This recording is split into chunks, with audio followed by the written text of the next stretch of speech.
사회학자 지그문트 바우만은 우리 시대를 액체 현대라고 정의합니다.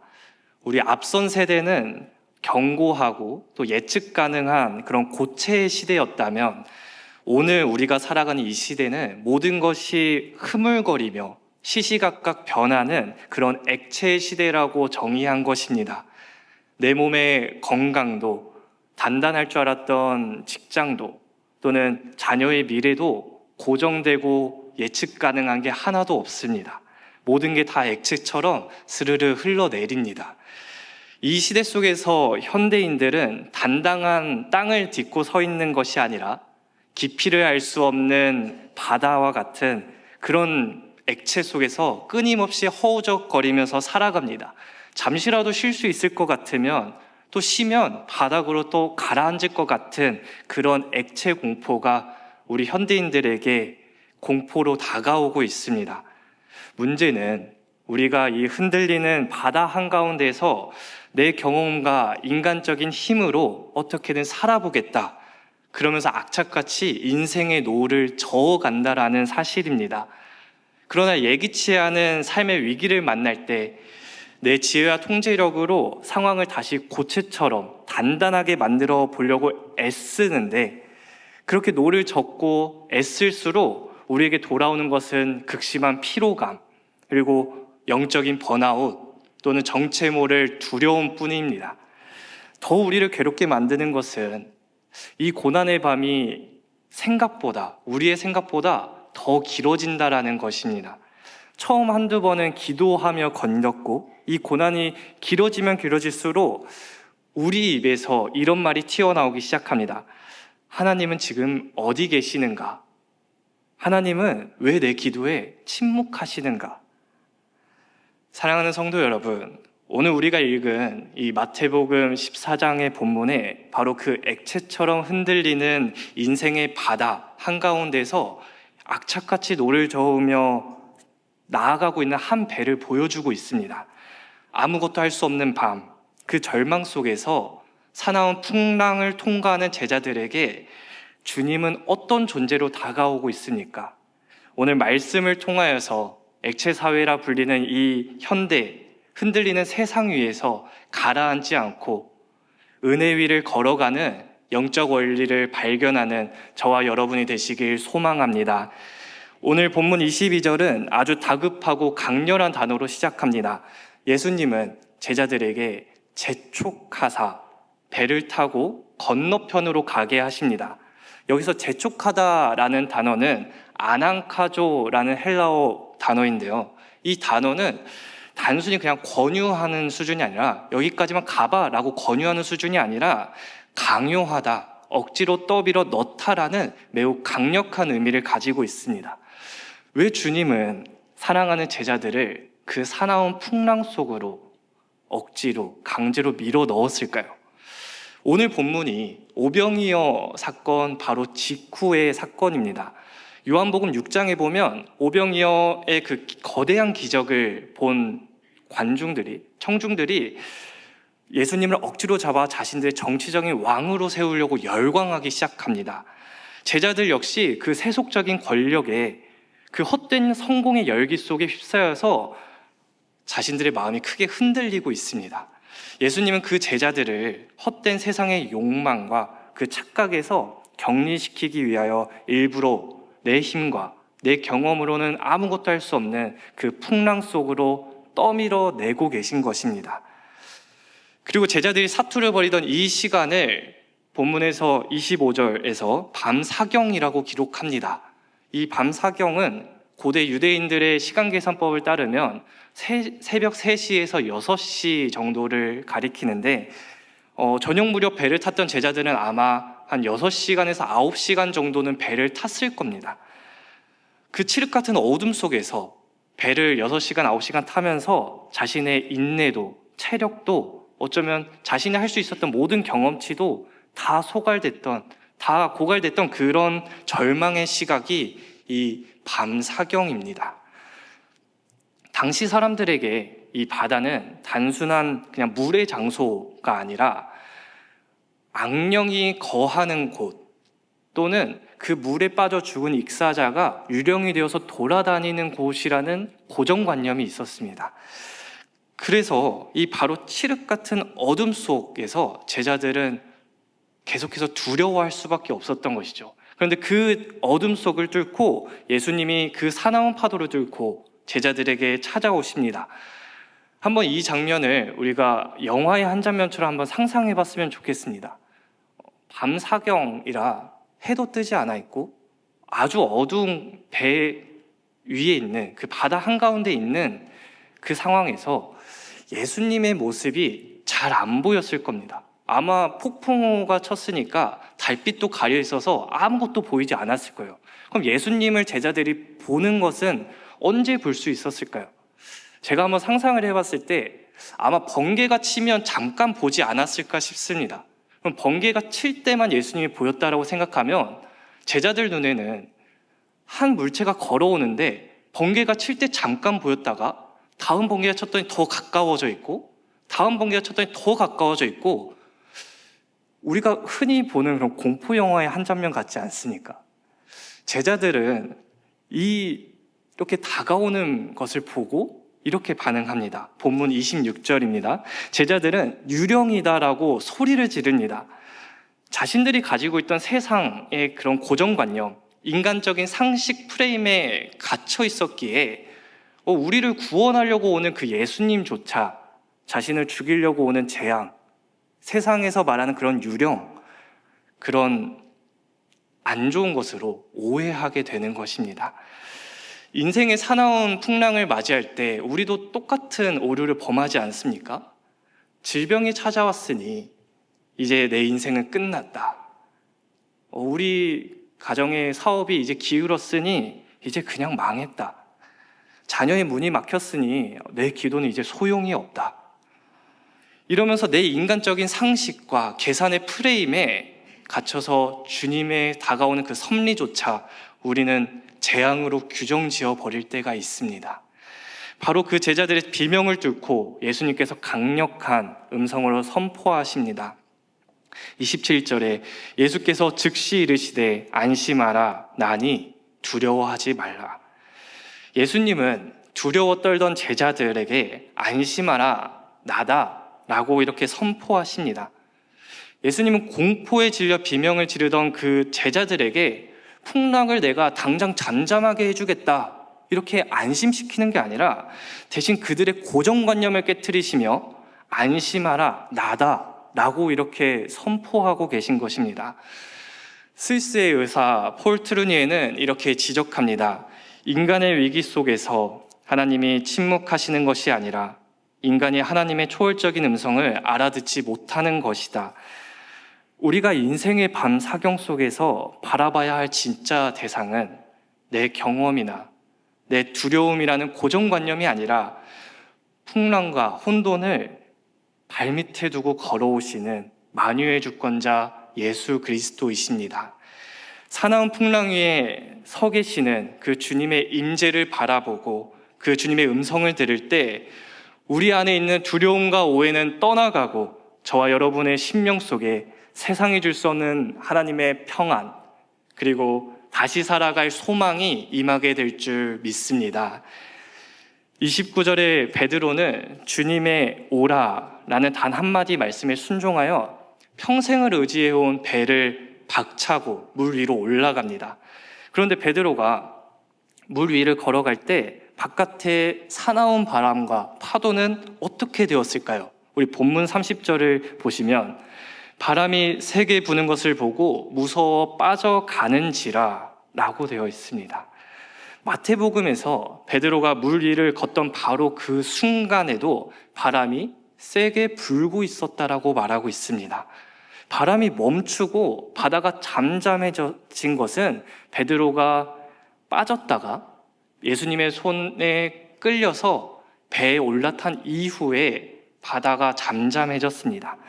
베드로가 물 위를 걸을 수 있었던 것은 자신을 위협하던 환경이 잠잠해졌기 때문이 아니라 그의 시선이 온전히 오라라고 말씀하시는 예수님에게 향해 있었기에 예수님에게 고정되어 있었기 때문입니다. 그러나 주님의 얼굴에 고정되었던 그 베드로의 시선이 어느새 자신의 귀에 들리는 사나운 바람 소리, 어쩌면 자기 발에 닿는 차가운 물, 그것에 시선이 돌아가는 순간 그는 깊은 바닷속으로 가라앉기 시작합니다. 그때 베드로가 왜 물에 빠지게 되었는지 예수님께서 베드로를 건져내 주시고 이렇게 말씀하십니다. 31절에서 믿음이 작은 자여 왜 의심하였느냐. 여기서 의심하다라는 단어의 헬라어는 디스타조입니다. 이 디스타조는 두 개라는 의미의 디스와 스타조, 서다라는 스타조의 합성어로 두 군데에, 두 장소에 동시에 발을 걸치고 갈팡질팡하다, 두 마음을 품다라는 뜻을 가지고 있습니다. 베드로의 문제는 불신이 아니었습니다. 나를 부르시는 예수님의 말씀, 그리고 눈앞에 불어대는 사나운 바람이라는 두 현실 사이에서 갈팡질팡하는 것, 두 곳에 발을 다 걸친 채 두 마음으로 흔들린 것이었습니다. 우리는 흔히 이렇게 착각합니다. 하나님, 내 사업이, 우리 집의 적자가 해결되고 우리 집안의 경제가 회복되고 지금 당장의 질병 소식이 회복되고 자녀의 막힌 문이 깔끔하게 열려야 내 믿음이 회복되고 내가 은혜 위를 걸어가지 않겠습니까? 우리는 이렇게 착각을 하고 합니다. 그러나 오늘 본문이 증언하는 진리는 정반대입니다. 바람은 여전히 사납게 불었으나 베드로는 잠시라도 걸었습니다. 신앙이란 내 삶의 환경이 당장 좋아져서 걷는 것이 아닙니다. 내 상황은 여전히 힘들지라도, 여전히 사나운 바람이 불어올지라도 그 상황보다, 그 현실보다 크신 예수 그리스도께 내 흩어진 시선을 고정할 때, 두 마음이 아닌 한 마음으로 예수님께 고정할 때, 그것이 바로 성도가 은혜 위를 걸어가는 비결입니다. 바람을 보지 않고, 상황을 보지 않고 두 마음에 흔들리던 내 시선을 오라라고 말씀하시는 예수님께 그 시선을 고정할 때 저와 여러분은 사나운 세상의 파도를 짓밟고 그 은혜 위를 담대히 걸어가게 될 줄 믿습니다. 두 마음으로 흔들리다가 솟구치는 바닷속으로 빠져들어가는 베드로가 그 순간에 내지른 외침이 있습니다. 30절 후반부입니다. 소리질러 이르되 주여 나를 구원하소서 하니, 여기서 소리 질렀다에 쓰인 헬라어 에크락세는 가다듬어진 그런 고상한 기도의 언어가 아닙니다. 물에 빠져 죽어가는 사람이 살기 위해 내지르는 그런 짐승의 비명과 같은 원초적인 생존의 비명입니다. 베드로는 물에 빠질 때 뒤에 제자들이 다 보고 있었을 겁니다. 그런데 더 이상 고상한 말, 멋진 말, 이런 체면을 차리지 않고 자신이 가지고 있던 어부의 체면도, 또는 예수님의 제자라는 체면도, 자존심도 다 내던졌습니다. 세상의 바람과 주님의 말씀 사이에서 두 마음을 품고 동요하던 베드로가 마침내 자신의 한계에 도달했을 때 정직한 자신의 무능의 고백, 그 무능의 고백으로 오직 한 분 되시는 그 구원자 예수 그리스도께 비명으로 외치는 것입니다. 주여 나를 구원하소서. 그때 예수님이 어떻게 반응하십니까? 예수님께서 31절에서 즉시 손을 내밀어 그를 잡으시며 라고 기록되어 있습니다. 성경은 주님이 조금도 지체하지 않으시고 즉시 손을 내밀어 그를 잡으셨다라고 기록합니다. 주님은 베드로가 기도를 길게, 그리고 좀 멋지게, 거룩하게 다 올릴 때까지 기다리지 않으셨습니다. 자신의 한계, 피조물로서의 그 한계를 인정하고 내지르는 원초적인 비명 소리를 듣는 그 순간 즉시 예수님께서 강한 보혈의 손으로 베드로를 잡고 끌어올려 주셨습니다. 성도 여러분, 오늘 우리가 여기서 더 주의 깊게 바라봐야 되는 순간이 있습니다. 주님이 빠져들어가던 베드로의 손을 붙잡았을 때 바다의 그 사나운 풍랑이 잠잠해졌습니까? 본문 32절에 바람이 그치고 바다가 잠잠해진 것은 아까 말했던 것처럼 주님과 함께 베드로가 배에 오른 후였습니다. 이것이 성경이 우리에게 보여주는 놀라운 진리입니다. 주님이 베드로의 손을 꼭 잡으셨고 이제 두 사람이 손을 잡은 채 배를 향해 무리를 발맞추어 향해 걸어가는 그 순간에도 그 바다는 계속해서 바람이 세게 불고 있었고 풍랑이 일고 있었습니다. 베드로가 혼자 의기양양하게 걸었던 그 첫 번째 걸음은 내 열정과 내 호기로 내디뎠으나 불어대는 그 바람을 마주하고 그 시선이 그 바람에 돌아가는 그 순간 빠지게 되었습니다. 하지만 주님의 손에 이끌려 다시 걸어갔던, 배로 향해 다시 걸어갔던 그 두 번째 걸음, 그 걸음은 베드로의 첫 번째 걸음과 전혀 다른 걸음이었습니다. 여전히 사나운 파도가 덮쳐오고 바람이 불어대는 고난의 상황이었지만 나를 강력하게 붙드시는 예수 그리스도의 손을 잡고 걸어갔기에 베드로는 더 이상 파도 속으로 가라앉지 않고 풍랑을 발밑에 두고 배로 향해 걸어갔습니다. 이 걸음이 바로 오늘 말씀이 보여주는 은혜의 두 번째 걸음입니다. 환경이 변해서 걸은 게 아니라 나를 잡으시는 주님의 손이 있었기에 우리가 풍랑 위를 당당히 걸을 수 있었던 것입니다.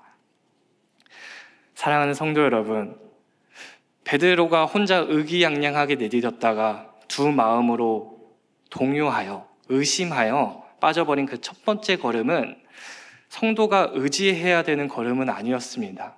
물론 그 역시 정말 대단한 결단이었지만 사람이 피조물로서 평생 걸어야 할 은혜의 걸음은 무엇입니까?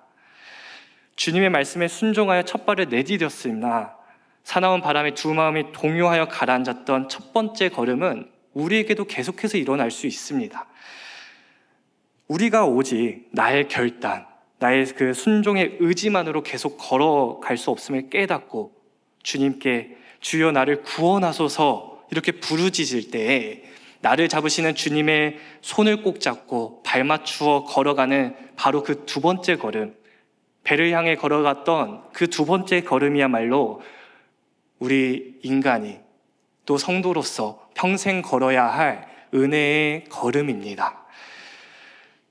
제가 중학생 시절 중요한 기말고사를 이제 보는 날에 교실 옆자리에 앉은 친구가 천주교 신자였는데 이제 시험 보기 시작 전에 그 십자성호라고 성부와 성자와 성령의 이름을 이렇게 긋지 않습니까?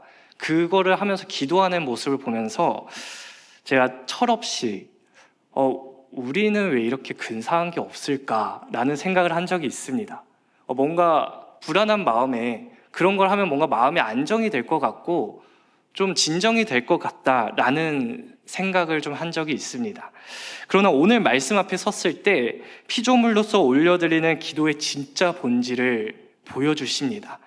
기도의 진짜 본질은 눈에 보이는 그런 화려한 의식이 아니라 잘 다듬어진 미사옥구, 고상한 말이 아니라 기도의 본질은 인생의 사나운 풍랑 속에서 내 한계와 무능을 인정하고 거칠애와 체면을 다 찢어버리고 하나님 앞에 고백하는 것, 피조물 본연의, 피조물로서 할 수 있는 최선의 그 부르짖음입니다.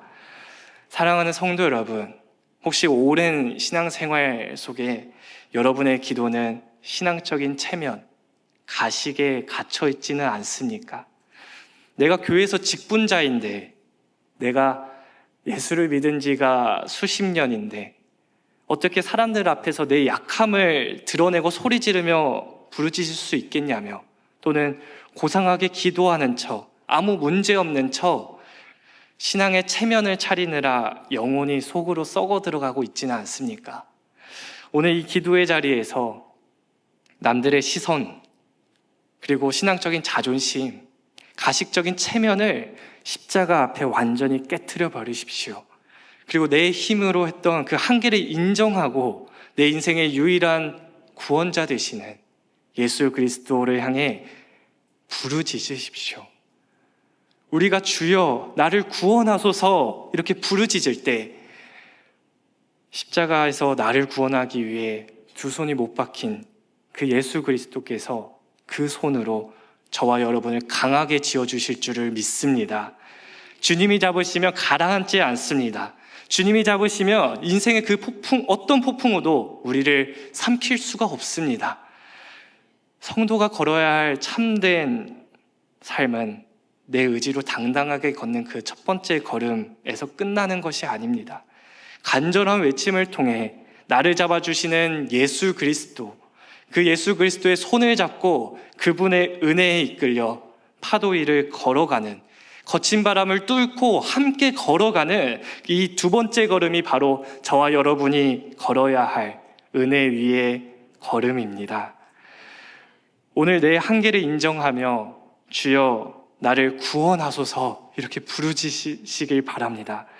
나를 향해 손을 뻗으시는 예수 그리스도의 십자가, 그 십자가를 잡고 주님과 함께 은혜 위를 담대히 걸어가는 저와 모든 성도님들이 되시길 간절히 소망합니다. 사랑하는 성도 여러분, 오늘 우리는 흔들리는 액체 사회 속에서 그 밤사경의 사나운 파도를 만나 괴로이 노를 저어가는 제자들을 보았습니다. 내 힘과 경험으로는 노를 저을수록 우리에게 찾아오는 영적 피로감과 깊은 공포가 찾아왔지만 주님은 그 절망의 밤사경에 우리를 찾아오셔서 안심하라, 나다 이렇게 선포해 주십니다. 그리고 지금도 우리의 삶의 풍랑 위에 서서 말씀해 주십니다. 안심하라, 나다. 이제 우리는 예배당 문을 나와서 삶의 현장으로 돌아갑니다. 우리는 또다시 우리 귓가에 맹렬하게 들리는 현실의 풍랑에 마주하게 될 것입니다. 오늘 설교 제목의 풍랑 위에 서다의 주어는 예수님이었습니다. 예수님께서 우리의 풍랑 위에 서 계십니다. 그때 우리 시선을 어디에 고정하시겠습니까? 눈앞의 상황에, 지금도 불고 있는 그 풍랑에 고정하시겠습니까? 아니면 그 풍랑 위에 서 계시는 예수 그리스도께 고정하시겠습니까? 풍랑 위에 서 계신 주님을 바라보고 두 마음으로 동요하던 나의 한계를 인정하고 부르짖어 나를 강하게 붙드시는 예수 그리스도의 손을 잡고 흔들리는 세상 위를, 계속해서 불어오는 그 풍랑 위를 담대히 걸어가는, 그 은혜 위를 걸어가는 저와 맑은 생광천교회 모든 성도님들이 되시길 소망합니다.